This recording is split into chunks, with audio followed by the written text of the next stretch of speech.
Going. We're live.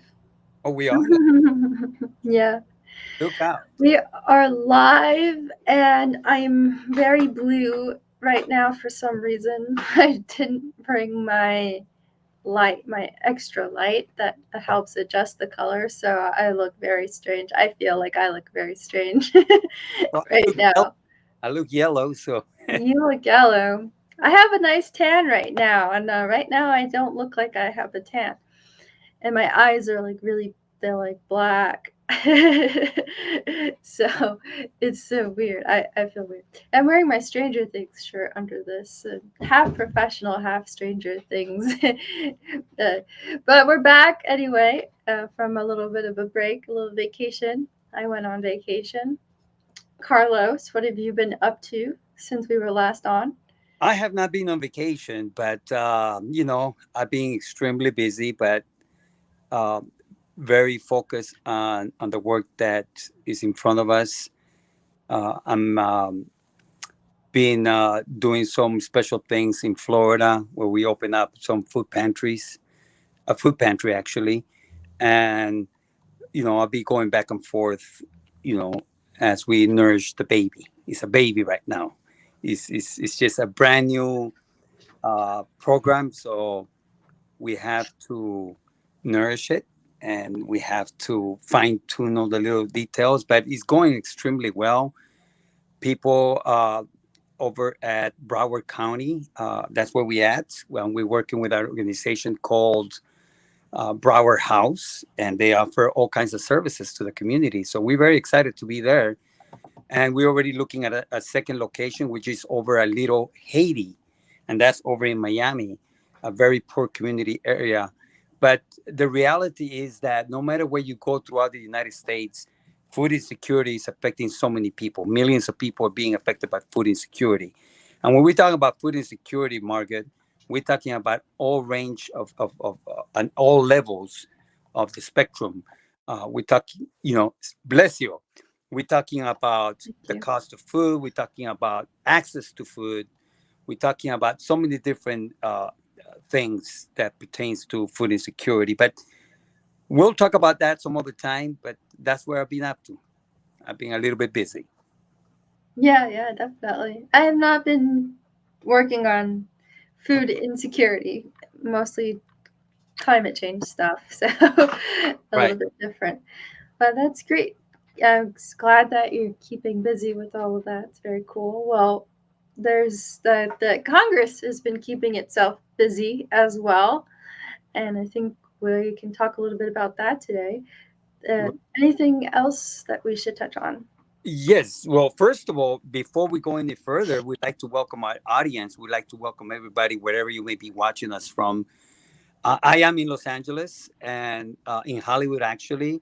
And it is a hot day today. It was like extremely hot, but it was a beautiful day. It was a beautiful day. There was an incident, Margot, over here in Hollywood, and you've been to the farmers market. It's Yeah, every Sunday, and actually there was a shooting out there today, so they had to shut it down. I So know. I, guns, I huge problem. I arrived a few hours after this happened, and there was no farmers market. I was like, I was very confused. I didn't know what had happened, so I had to go to a farmers market over on Larchmont in Beverly, and Right. that was nice. That one's a nice one. I Recommend it. actually heard the helicopter early in the morning, 7, 8 o'clock in the morning, and you could hear him, but you have the helicopter, the police helicopter, flying here every single day. It's not, it's just another thing. You don't pay attention to that.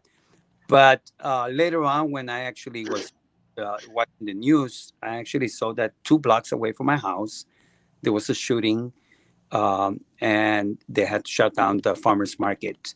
And that is a trend that's happening everywhere right now in the United States. Everywhere, there is no community that is safe. There is no community that is not experiencing gun violence. It's happening everywhere, and that's exactly the result of the extremist, calling for uh, for guns, for more guns, including the Supreme Court that pretty much ruled in favor of guns. It's outrageous what we are seeing, the amount of violence. Uh, we have pretty much um, mass shootings literally almost every day now. It's insanity. It's insanity, and the kind of weapons that people are using, those are military weapons. It just makes no sense. But this is America.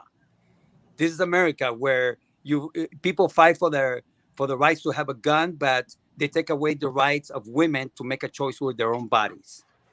We're upside down. This country is upside down. Yeah.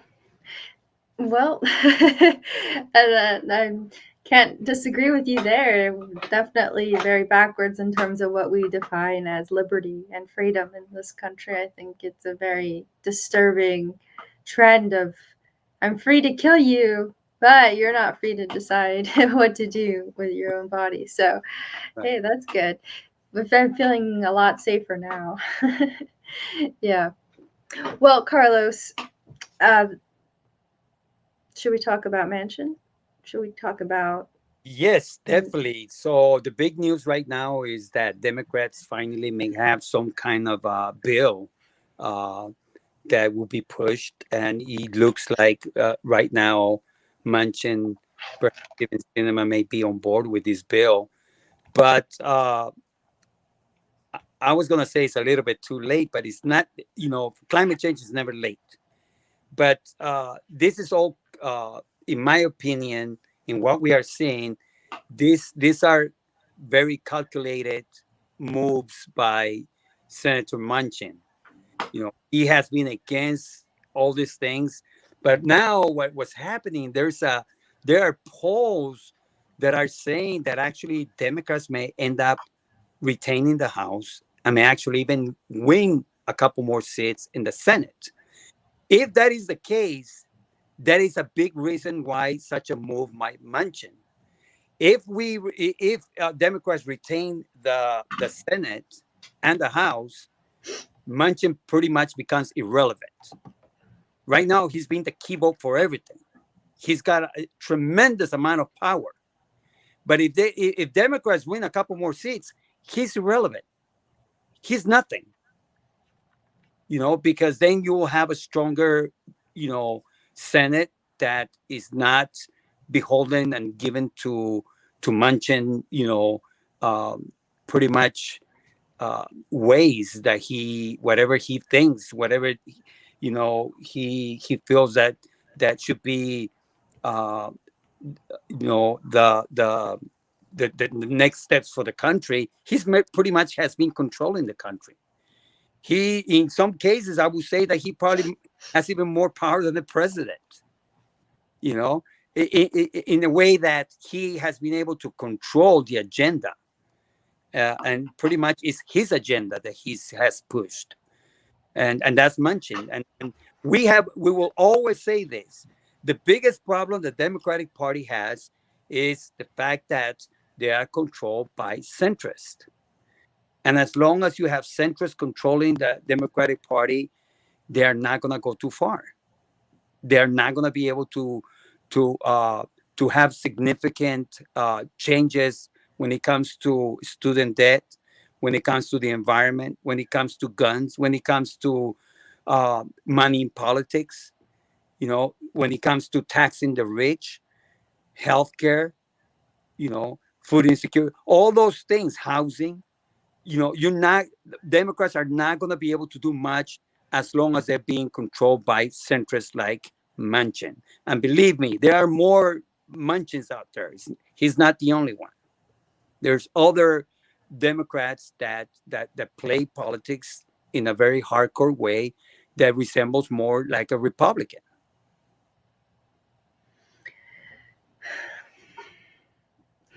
Yeah, I'm. I see what you're saying.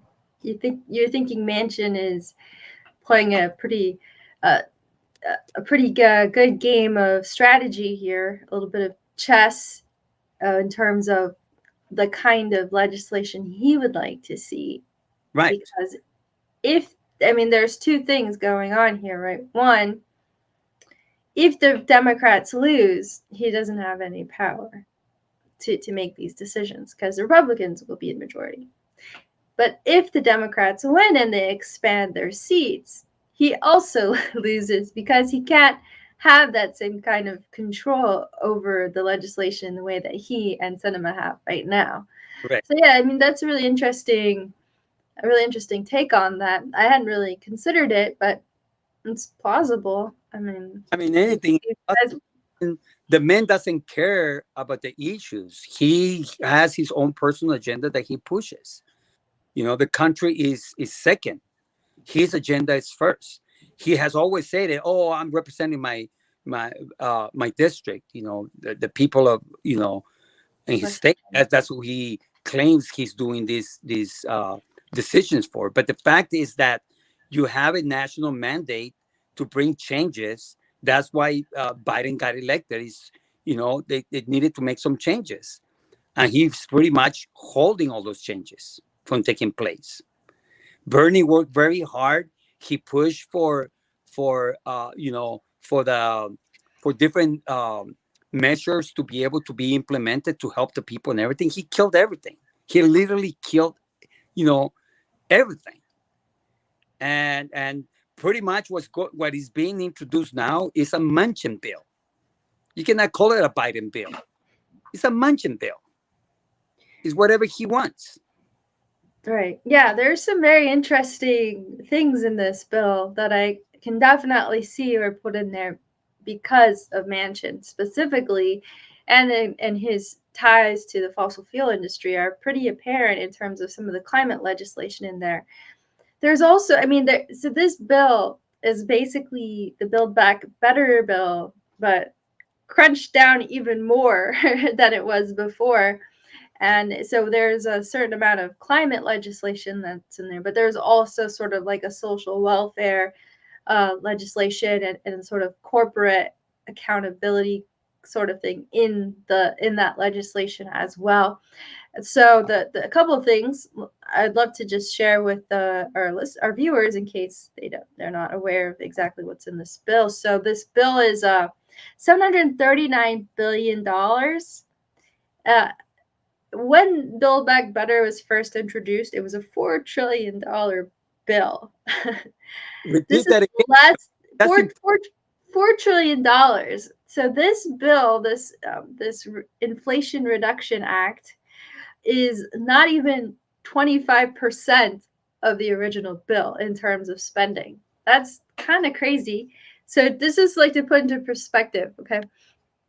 Things that it still has that were carried over. There's some stuff that allows Medicare to negotiate lower drug prices. So that's a good thing. I mean, that's going to save the government a certain amount of money. It's like 288 billion over the 10-year budget window. That's what they're saying. And it also mean that seniors who are on Medicare, they'll hopefully pay less for drugs and medications. It's also going to be free vaccinations for seniors under this bill. That's all good. The subsidies for healthcare that were allowed created during the start of the pandemic, that's going to be extended out as well. So if you're getting health insurance on your own, you'll still qualify for those subsidies if you're already getting them. So that's going to be for the next 3 years. So yeah, that's not a bad thing. That's a good idea. There's going to be these clean energy tax credits for producers of clean energy and consumers of clean energy. So that's going to be investment $369 billion over a decade. And that's going to be investments in renewable energy. That's going to include 60 billion for clean energy manufacturing tax credit, 30 billion for production tax credit for wind and solar. And they hope that that's going to help boost the industry. And hopefully that will also help with some of this kind of weird stuff that's been going on with these solar tariffs. I don't know if you've heard much about that, Carlos, but there were these tariffs on Chinese produced solar panels, and some of these companies in the eastern part of Asia that have been manufacturing them and shipping into the United States have kind of been going around this tariff, and the United States has been considering like actually going after them. And that was worrying the solar industry in the US because that was going to raise prices. So people were saying this is a terrible idea. So I don't know, hopefully these tax credits will balance that out going forward. They're saying that hopefully this is going to put the United States on track to reduce greenhouse gas emissions by 40% by 2030. And the key point there is that that's 40% emissions reduction at the baseline of 2005 emissions. So, for example, the New York State, their climate act, their emission reduction is measured at a baseline of 1999, I believe, or 1991. So that means that the United States, so they want, so like for example, New York State passed a climate act in 2019. They want to reduce 35% their emissions by 2040, I believe, and then 85% by 2050. But that's from 1990 levels. So that's a big difference compared to 2005. So we're not actually reducing emissions below what they were in 2005, which were already fairly high. So, you know, I don't know how great that is in the scheme of things, right? You really want to reduce much more than that, 40% below 2005. I don't know. It didn't sound that great to me. Let's see what else.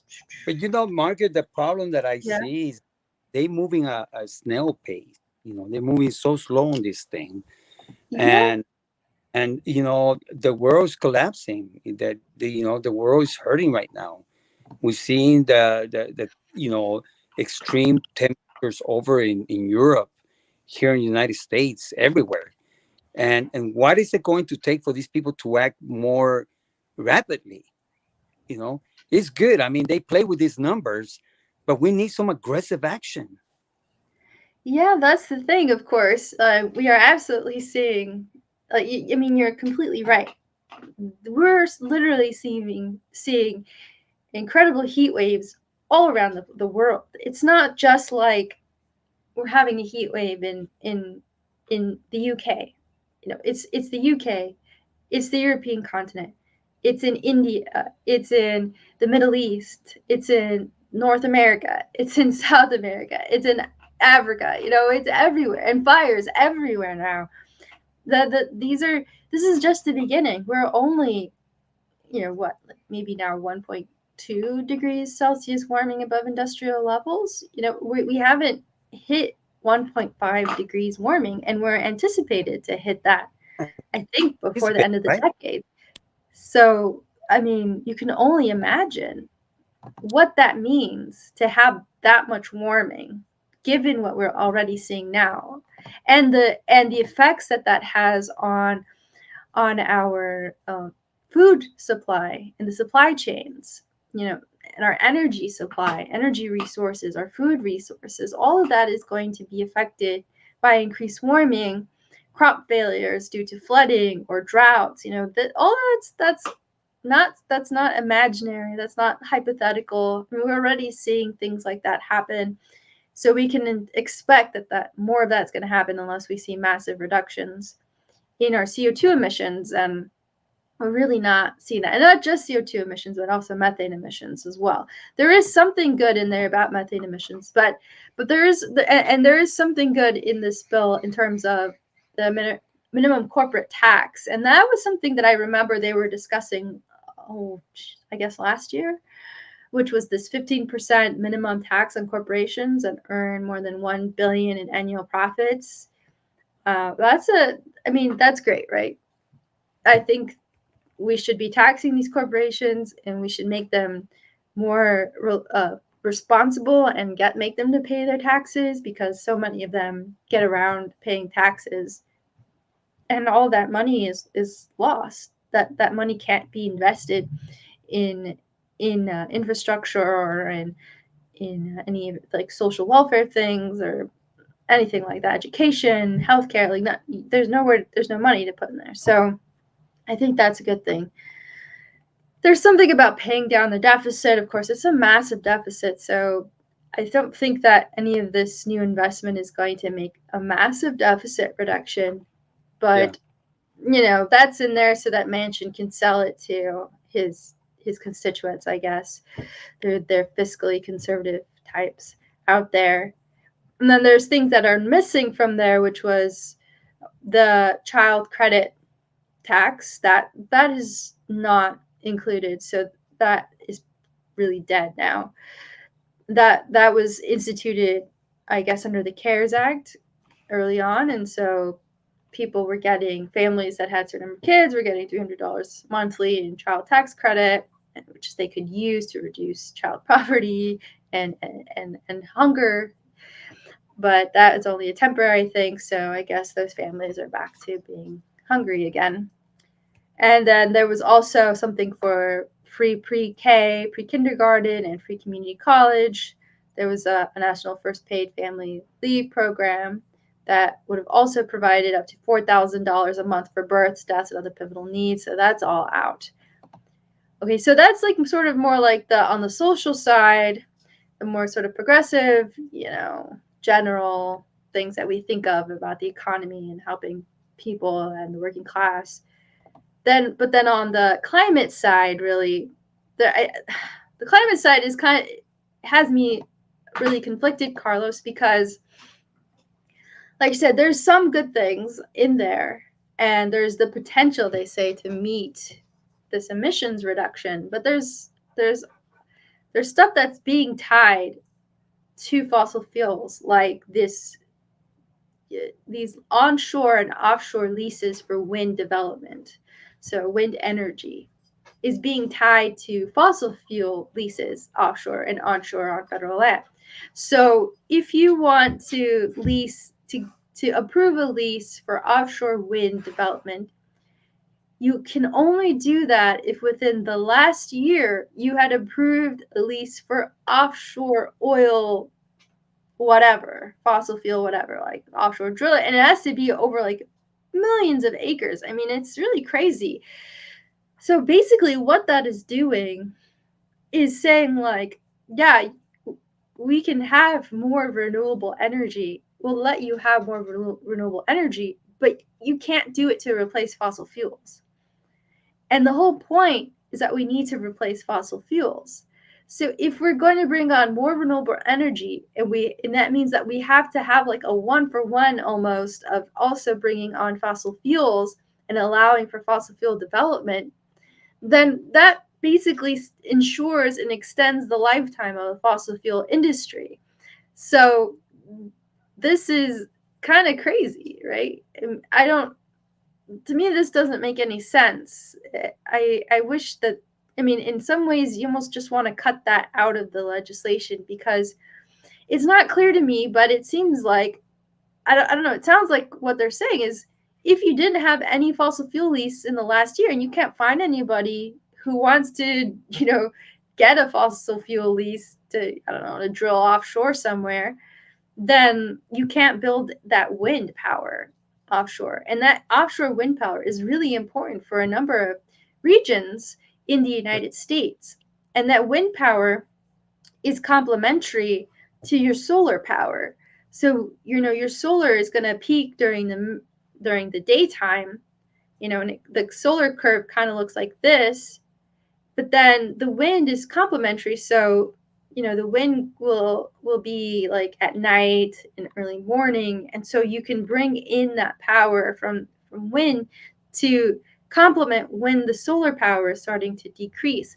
So, it's essential to have a stable renewable energy grid, to have that wind power on there. And I think this is this just doesn't this is not really a really good idea. I don't know. I don't know if that piece of legislation, What, that component of the legislation is going to last when it goes through the House, because it seems like a really bad deal in that regard. right, What were you going to say? You want to say right. something, So Carla? what's been happening over over the years is the fact that legislature policy is pretty much drafted to accommodate, you know, these industries. Not they is not drafted for the benefit and the good of the people. You know, they politicians put corporations first, and see that's the problem that we have because this is where they play with language. This is where they play with numbers, and they try to sell us something that is not going to be, you know, uh, it's not going to create a major impact. They always have stepping. They always do things halfway. So everything that is being drafted right now is again to accommodate the fossil fuel industry, the oil companies. Because if they were major changes, we have the technology, we have everything that is needed. They're just afraid to do or take the step that needs to be taken. So they make excuses and they draft all this language in these bills that make it sound like they haven't us.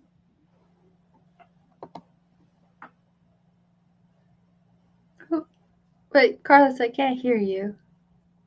I think It's I pretty lost. much yeah. I had a cold, so it dropped me. Oh, okay, Yeah. okay. So what we have coming out from Washington is pretty much watered down legislature, not based on the needs of the people, of the needs of the country, or the needs of the world. Is based on whatever the fossil fuel industry wants. They control Washington. And see, that's you gotta look at it that way. Because I don't see why. I mean, we've seen all the evidence. The science is there, everything is there. Why are they playing around? And that's from both sides, Democrats and Republicans. Republicans are even worse because they don't they are pretty much climate change deniers. Period. Democrats, say that they fight for the people. They want to, implement policies, but they don't do it. They do it halfway. And this is what the people have been crying for. It's time for them to take bold steps. I agree. Yes, it's time for them to take bold steps. Are they taking bold steps? No, they're not. They're not. This is what people are saying about this legislation. It's like the biggest investment in clean energy that the Congress has ever made, and it's not even enough, which is the sad reality. I mean, tying your development of wind and solar to oil leases is really crazy. And there's another thing that's in there, that the legislation would reinstate an auction of golf leases that were held in November 2021, but then they were invalidated after the fact by a federal judge because they found that the government didn't sufficiently examine the climate consequences of this. But if this legislation passes, that's going to override the ruling by that judge and make it possible for those Gulf oil leases to go through. And I was just going back over the article that I read. These leases, the onshore leases that are tied to oil and gas lease sales, are for both wind and solar. So that is just really insane. The offshore is just for wind because you're not really building solar offshore anyway. But so this article said that it mandates that all acceptable bids must result in the issuance of oil and gas leases. If a sale is sparsely attended or no successful bids are lodged for oil and gas leases, the requirements would be met. If enacted, the mandates could effectively delay the Biden administration's planned sale of offshore wind rights near California later this year. So it sounds like they have to go through this whole bidding process. And it's actually, I think I read it was like actually within 4 months. Like you had to have had a lease like 4 months prior. So it's not even a year prior, it's like 4 months prior. So that means like every 4 months you have to have this lease that happens first. So it's like prioritizing oil and gas over wind and solar. So if there are no bids for oil and gas leases, then I guess it's okay for you to go ahead with the wind and solar. But you still have to go through that whole auction process, which is going to delay your ability to auction off that wind and solar, because you have to go through however procedure that is to prioritize the oil and gas industry, and then you have to do that every 4 months.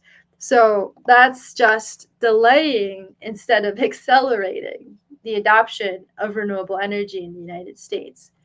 So that's completely problematic as far as I'm concerned. But from Joe Manchin's perspective, this is, energy independence, which is ironic, because our shale our shale gas boom is not sustainable. I don't know if people really realize this, but in 1970, the United States hit its own peak oil production of conventional oil in the 1970s, and then there were a number of repercussions that happened, and especially with our reliance on OPEC and Middle Eastern oil and everything that came after that. But the whole financing of World War II was just so simple because we had all the oil we needed. We could just turn on the spigots to do it. Oh, we need more oil to build all the stuff and to build all our warships and to send out our warships. We didn't have to rely on anybody. But we ran out of oil. We hit peak oil in 1970, somewhere around in the early 1970s. And we were heading towards a point, where we were kind of getting a little bit of trouble in terms of energy resources until 2007, 2008, around there, where we had the shale gas boom.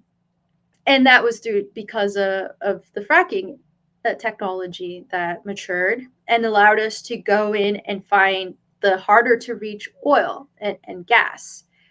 And so that's what we've been really benefiting from over these years. And former President Obama is on the record, taking credit for that.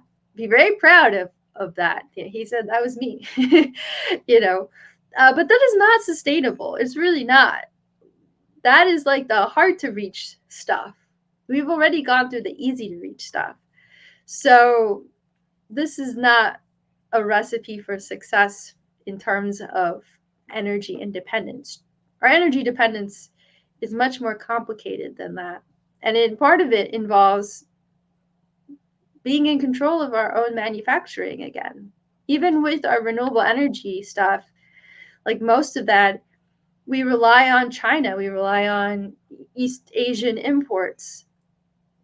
Like this whole thing I was just talking about with the solar tariffs. Like we have to pay to get all that shipped, and none of that is really being developed in the United States. So we have to invest in that kind of production in the US if we actually want true energy independence. So there's a lot of insecurity in that regard, and just relying on natural gas and the shale gas boom, I think is not really going to get us anywhere in the long term. Maybe in the short term, of course, but that's all they're really thinking about. So anyway, it's just not a really good deal. But that's Manchin. Manchin made all of his wealth with coal. He's a coal baron, effectively, on waste coal, actually. So waste coal remediation plants and the transport of coal ash. So that's basically how Manchin has made his money in West Virginia and his ties to the coal industry there. And there's a whole complication around the coal industry and also a just transition that tends to be overlooked a lot when we talk about climate change and we talk about the energy transition. And hopefully Carlos will be back. I don't know what happened to him. He just popped off there. So I guess I'll ramble on a little bit while I wait for him to come back on. But something that we don't really talk a lot about on the progressives in terms of the just transition is, what do we do with these communities that had these coal plants? And these coal plants, once they go offline, the communities, they tend to be small and they're rural, and they a lot of their tax revenue comes from these coal plants.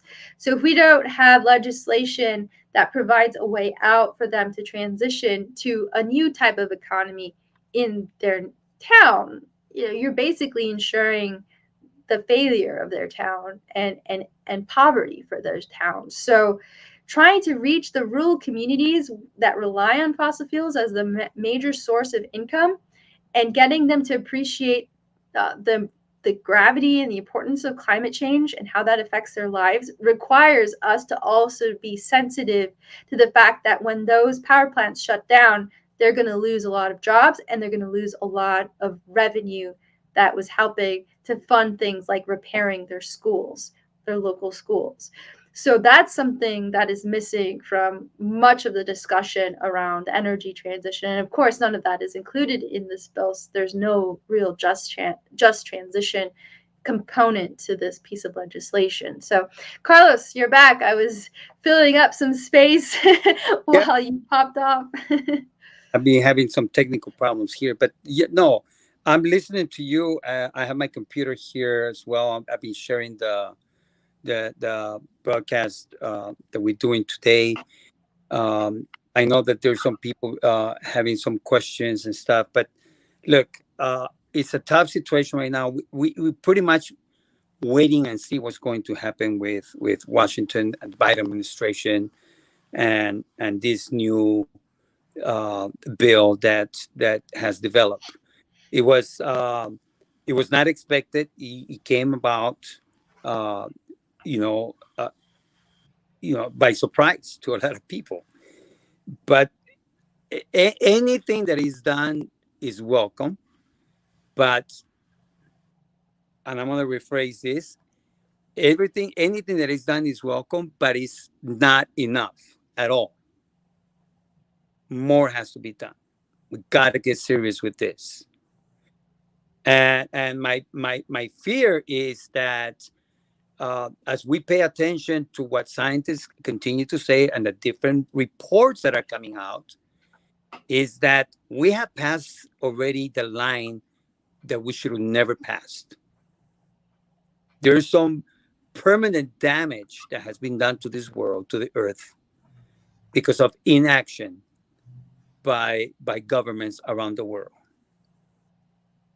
And pretty much we need to think really hard because you know uh, we have to be able to sustain life here for our children, their future. Got to think about that stuff.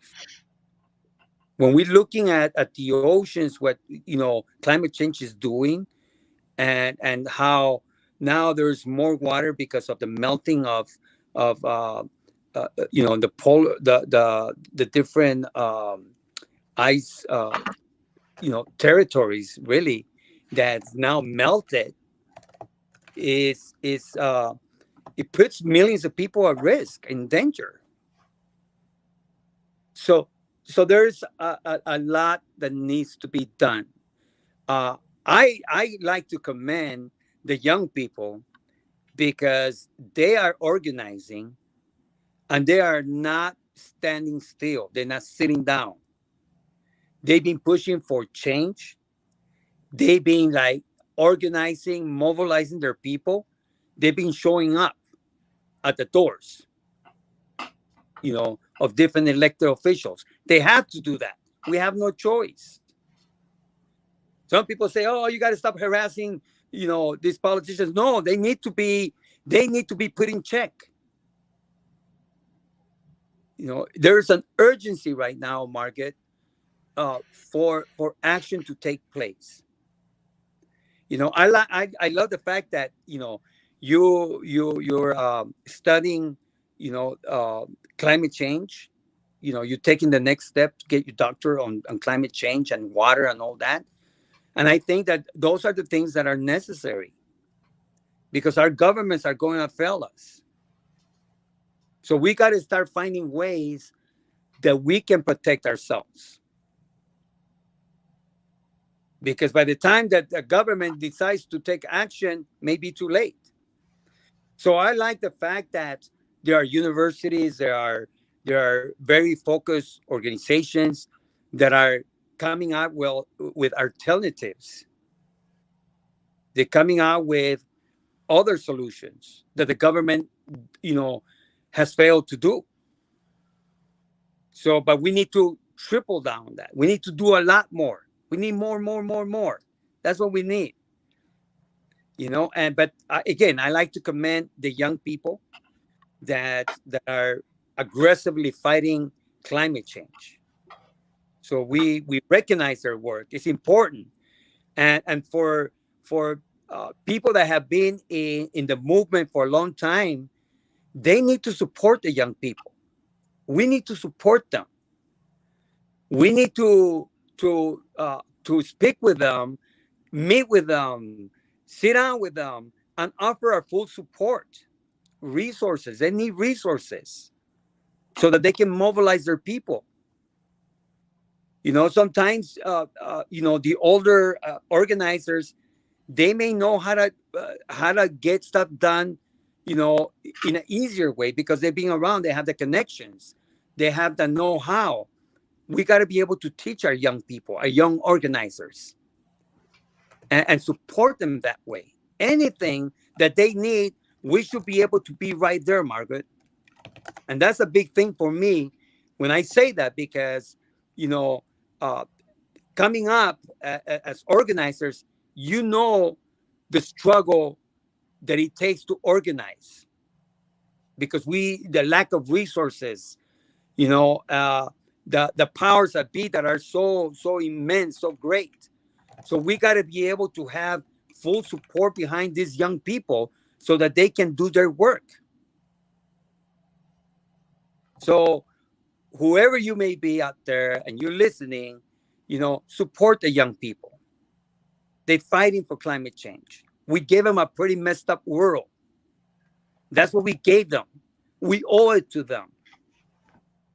So we should all be sitting down at the table and asking that question: what can we do for you? How can we help you so that you can mobilize the people and your ideas? Come on, people. You know, you connected. You know people. Let's start making those connections. Let's start networking. What good does it do for me to have thousands of people following on social media if I don't do it for the right reasons?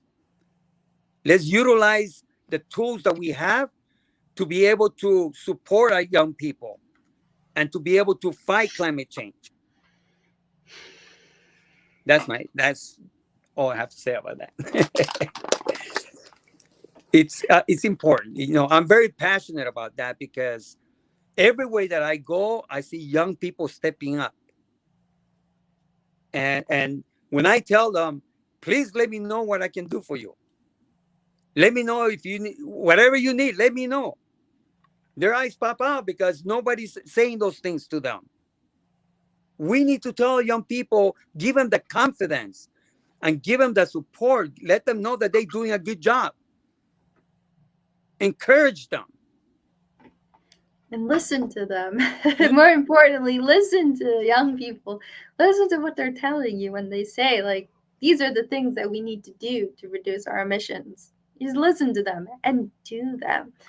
Because a lot of people, I mean, in my own experience, people don't listen to me when I tell them the facts. And sometimes they get upset, especially around how much animal products we consume and how unsustainable that is. It's just a fact. It's just reality. I'm sorry, but we are unsustainably maintaining livestock that is beyond the limits of our natural resources, especially our water resources. You know, like, so people don't listen. They don't want to hear it. And I like, all I'm saying is, like, just listen. Listen, because they're telling the truth. Listen. The you know, everybody talks about communication, how important it is to be able to communicate. Well, one of the main areas in communication is listening. It's not talking, it's listening. We need to listen. And that's when we are being effective in our communication because we're hearing what the cry is. We're hearing the people. We're hearing, you know, what the needs are. So if you wanna be a master in communication, you gotta be a master listener. You gotta be able to listen, hear the cry of the people, hear what the people are saying, hear the struggles of our community leaders. They're asking for help. They need help. We need to support our communities, people. Get involved. Yeah, especially at the local level, that's really important for getting any progress, I think. Substantial progress around climate change, even just around adaptation. You know, a lot of what we talk about with like emission reductions, that's called mitigation in climate talk, climate change talk. Mitigation is just like how to stop the existing problem from getting worse. But adaptation is how do we adjust to the changing climate? And that's something that we have to really take seriously because, like you said, Carlos, earlier in the show, there are things that we've already done that are permanent, that are irreversible in terms of the damage that we've done because of how terrible we've treated the planet. And we have to adapt to that. And working locally at the local level to figure out how your community is going to adapt to these changes is really important, especially in communities that have generally been ignored by politicians and corporations, or that have been used, or they've had the waste dumped on them and pollution dumped on them. These are the communities that need to be empowered the most locally and to take back as much power as possible so that you can adapt in a way that you can survive and thrive under these new conditions. Because this trajectory that we're on, we're is a lot of this is permanent for now. The planet is warming. All of the increased fires and droughts and flooding, that's pretty much to stay until the existing emissions levels are reduced. The only way we can reduce the existing emission levels is to actually suck that CO2 out of the air. So you're going to have to think of this the way things are happening now. At minimum, this is forever for us. It can get worse, but this is the minimum of that worseness, and that we don't go back. We don't go back to the way things were 20 years ago or 10 years ago, whatever your childhood was. We don't go back to that. That's over. So we have to adapt to this new life. So that's really important for community empowerment to understand what that means for your community. Right. And you know, life moves on, the world keeps spinning, but it doesn't have to be all that bad if we participate. Yeah, there's going to be problems in the world. Yeah, there's going to be hurricanes. We always had them. Yeah, there's going to be earthquakes and all that. But if we are contributing to those things, then we need to stop. It's that simple. We need to stop. And when I look at the amount of cars out there, I just came back from Florida and Miami, and I also went to Texas, and they never had traffic problems until now because everybody's moving to those states. Now they're like pulling their hair because, oh my God, I'm sitting 2 hours. And I Mhm. look at the thousands of thousands of thousands of cars on the street and all that, the gasoline consumption, you know, we are doing something to the earth. Sooner or later, something has to give. But I hope that, you know, we become smarter and that we elect better leaders that will take climate change serious. But the way the current government is from both sides of the political arena is they're not going to do much. Everything is symbolic. They're not Yeah. taking this serious. They can declare emergency, climate change emergency, and this and that, but it's just like they've been saying with the housing crisis. Oh, we're declaring a housing crisis, state of emergency. Well, do something. You could Yeah. you could cry, wolf, and you could say, we're in a state of emergency, and if you don't do nothing, Might as well don't even say it. Yeah. I Where are mean, the huh? oh, Talk? I was just gonna say that there's a lot of things that we can tackle around this locally. Like you're talking about cars, like all of a sudden now there's all sorts of cars. Well, that's something that you can deal with on the local level, okay? Because 20% of greenhouse gas emissions come from transportation, ground transportation. But if local communities were able to fund more public transportation, then you could reduce some of that uh, emissions from transportation, right? Because people wouldn't be driving as many cars, and the benefit of that is that you wouldn't need to own a car, or you wouldn't have to have as many cars on the road, and that would also reduce the environmental degradation that comes from having to mine all of the minerals that are necessary to build the batteries in the electric car, for example, because the idea is you would be driving electric cars instead of gas powered cars. But there is a mineral resource limit on those.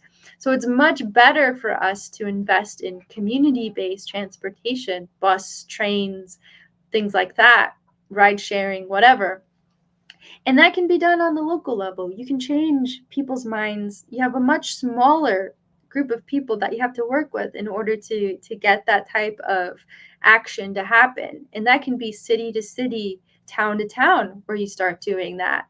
And that's these are things that we can do to mitigate climate change at the local level. The other thing that we can do is to, and we started the show, Carlos, talking about farmers markets. Well, we need more local farming. We need community based farming. Right. I have this idea where we could actually buy up, let's say, some industrial land, or in a town, in a city, or even a house, maybe, which maybe not as ideal if we have a housing crunch, but just something in a town, just completely demolish it and turn that back into land that can be used for a garden, a community garden, and have these all strategically located within neighborhoods, so that now you're instilling a sense of community in the town, in the neighborhoods, and people are growing their own food locally at the same time. And what that does is that also reduces our emissions impact, because we'll import less food from outside of the country, or even from outside of the state, or even from 300 miles away. All of that transportation is emissions, produces emissions, and produces resource consumption. But if you can grow your food locally, that's fantastic. And it means that you can instill a certain amount of pride in your community, and it's not just that we live in silos. The idea is to regrow that sense of community and belonging amongst ourselves that we have lost through globalization and capitalism, and bring that back. So this idea that we can still do things is true, and that we can still have a good life is true. It's just we have to adapt to these changes, and then we have to reduce our consumption, and not be so reliant on everything being so easy. That how easy it is for the food to just show up magically, and we're completely disconnected from that. Having those community gardens become a central aspect of the town and the city, I think, is so important for our future in this climate change world. And so, Right. if you're wondering, we're talking about things that you can do.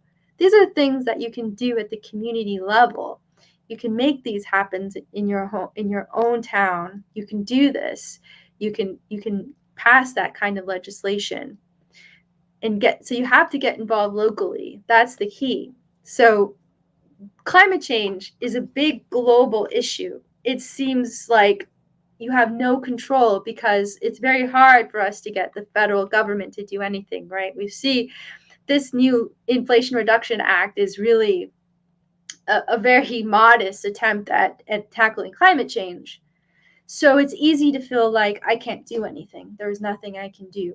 But actually, there's so much you can do if you just think of it locally, and that local impact, each community making these changes adds up over time. So you just need to talk to your neighbors, talk to your friends, start organizing around these ideas. Like, how can we reduce our emissions footprint and our ecological footprint within our own communities? And just by doing that, you're doing a lot already. That's the best thing that you can do. Let's not just expect our government to do it for us. There are things we can do in our own communities. We can take control of our lives within our communities.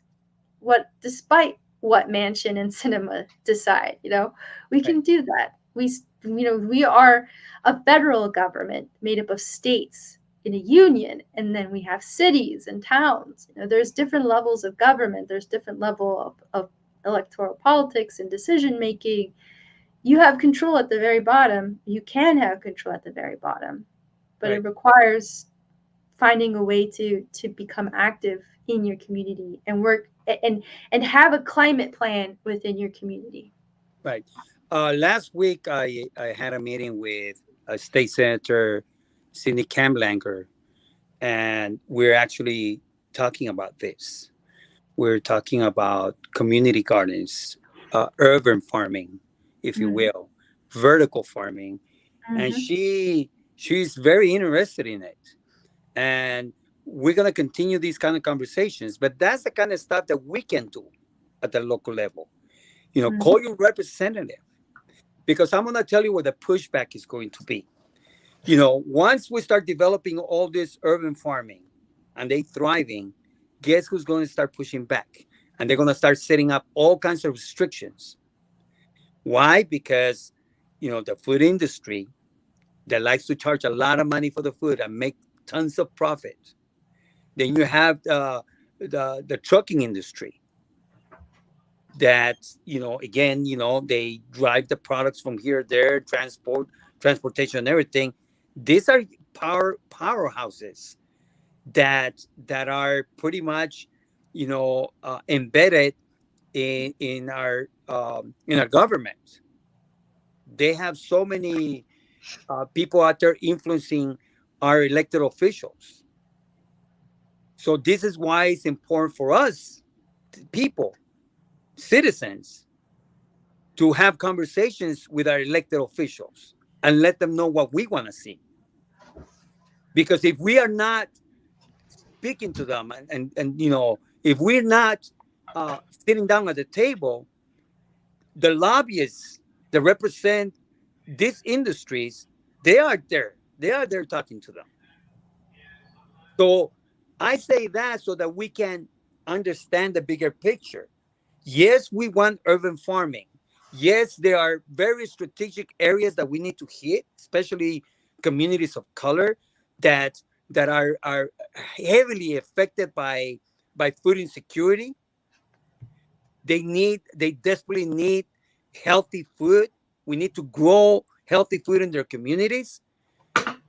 The unfortunate thing is that, again, that those industries are watching, and when they start seeing that it may affect their bottom line, that's when they start pushing back. And that's when the cities start creating all these ordinances so that we're not able to do what we need to do for the people.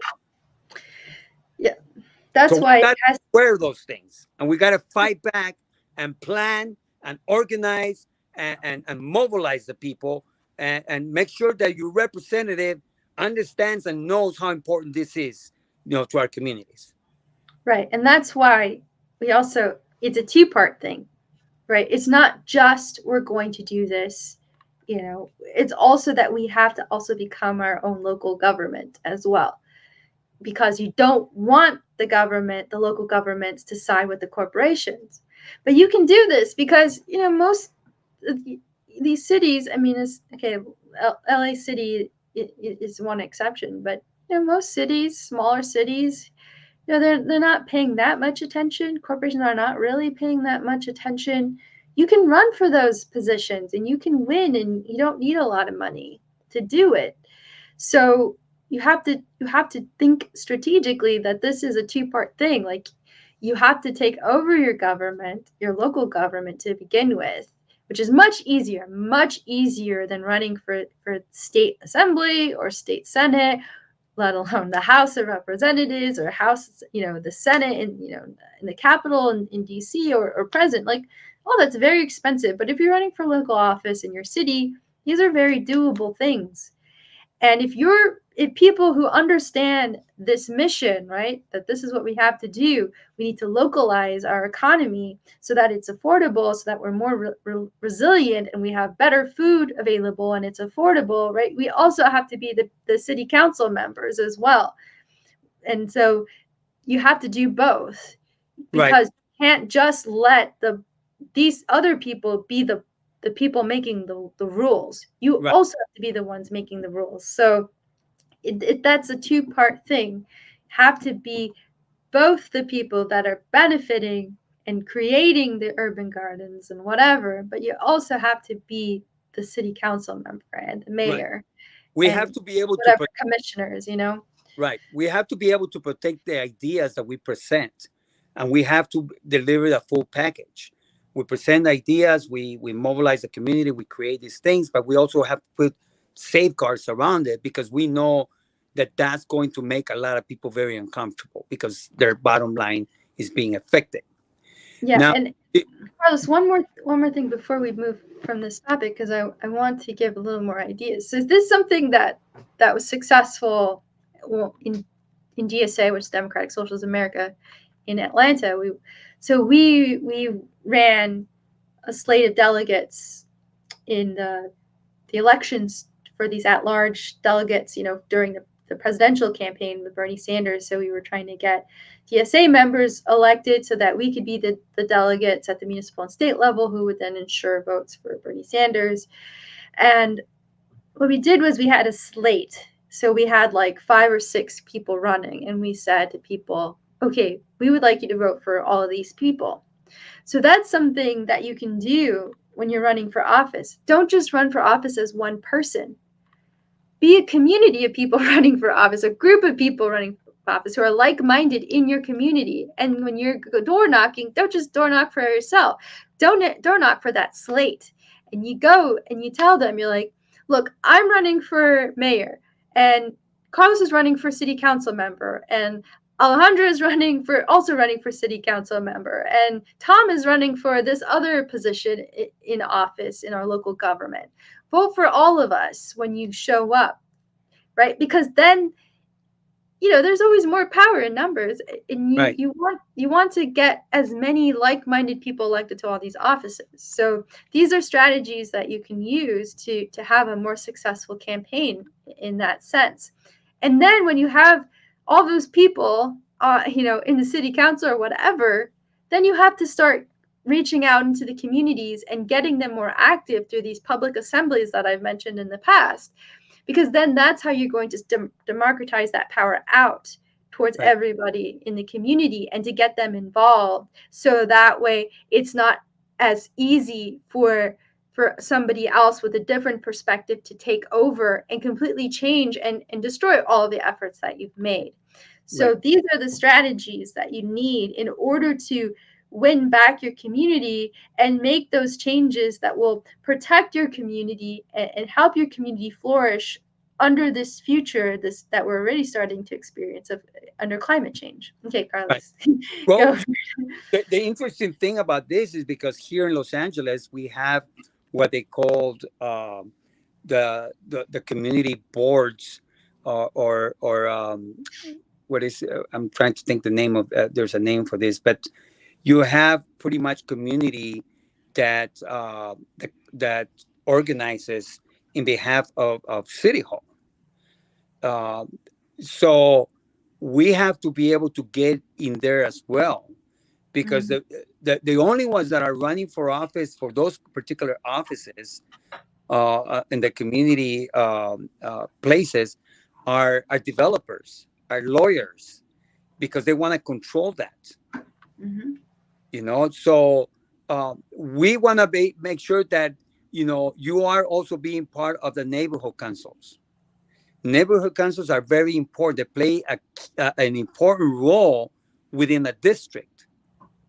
They make recommendations to the city council.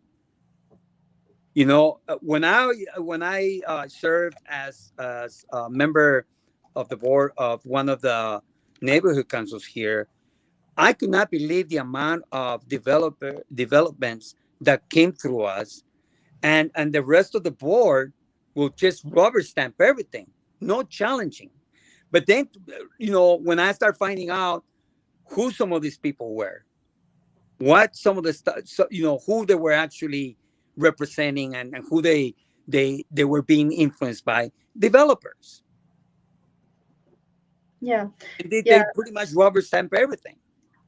Yeah, it's the So, same thing with the school boards. right, the school board is the same thing. This is why we have to be wise. To we have to educate ourselves as to how government works at all levels, starting from the bottom all the way up, running elections, how all that, it could be a complicated thing. There's a lot of money that flows through there. But once we start learning and we start learning the rules of the game, we can beat them at their own game, because we play to win, and we play smart Yeah. politics. That's what we do. Yeah, absolutely. And we can drop F bombs all we want to all day long. That's not going to change anything. What's going to change things is when we organize, when we educate ourselves, organize ourselves, and then and when we mobilize in a smart way, strategic way. We don't have to win all the seats all at once. We could take a couple here, a couple there. Before you know it, we are in control of City Hall. We are in control of local governments. The Republican people, that's what they're doing. They're going into all these local, how do you call it, school boards. They're running for Hmm. office. They're winning. They're taking over. And then they set up their own agenda, what they want to see in those school districts. We cannot afford to back down. We have to keep pushing hard. Yes. Yeah, absolutely, Carlos. And we're also out of time now. So we better wrap up. We've been at this for an hour and 7 minutes. Well, I do like to close by um, honoring the memory of one of our leaders, local leaders, well known organizer, uh, well known labor worker representative, and also worked with the farm workers, Henry Huerta. Henry Huerta, a friend of ours, passed away a couple of days ago, and we want to dedicate this program to him, and to all the work that he did for many years, that created a path for us to walk in. There are some people that lead the way, and it's not easy. He was one of those people. He led the way. He created pathways where we can easily walk. He is survived by his daughter, Zenaida, his wife, a very loving man, a good father, like I say, a good friend. I often spoke with him when I needed clarification on things. He was like a mentor to me. He's a brother to me. I got to speak to him before he passed away a couple times. We prayed. It was hard, but he's resting in power now. He did his job and he did it well. We are going to be making an announcement sometime soon. We are organizing a special event for his memory here, most likely in Hollywood, where we're going to be honoring him through an event that we're going to be uh, organizing. We are going to be asking people, if you knew Henry, to send your pictures to us. We're going to give you an email where you can send those pictures, and we're creating a special video that we are going to be presenting to the family on the day that we have that event. So rest in peace, my brother. You'll be greatly missed. You the the work was well done, and you inspire us.